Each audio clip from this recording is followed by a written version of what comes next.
In 2023, UPSC asked a very relevant question regarding oil pollution. So how do you approach the answer to it?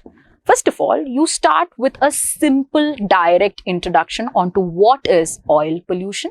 You talk about how in India, around the coast, you have been having very recurrent cases of oil spills on all of the sites.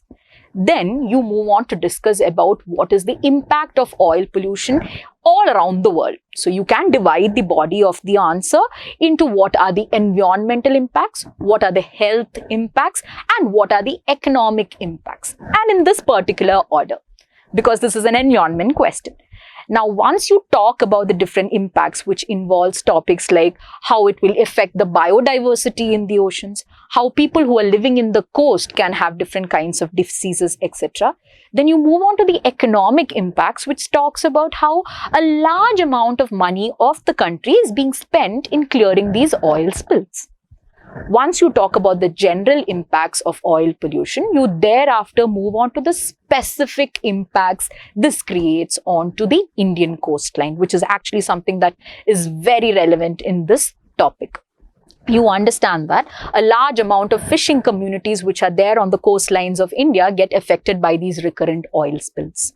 You understand that a new kind of species which can infiltrate into these areas are caused by these oil pollution. It has a widespread impact on the biodiversity, environment, economy, and health of these coastlines. After this part, you don't leave it there. You have to talk about what India has been doing to combat this oil pollution. You talk about the different kinds of bioremediation measures that have been in use to combat this kind of oil pollution. You talk about how the Indian government has been funding a lot of coastline related projects like your Sagarmala, etc. to have clean ports in these areas so that it does not cause oil pollution.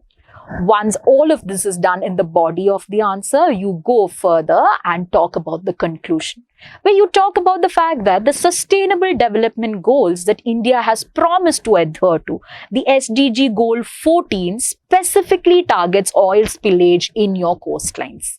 And once we are taking measures to combat oil pollution in our coast, we are actually trying to do our job for Sustainable Development Goal 14. And with that, you conclude the answer.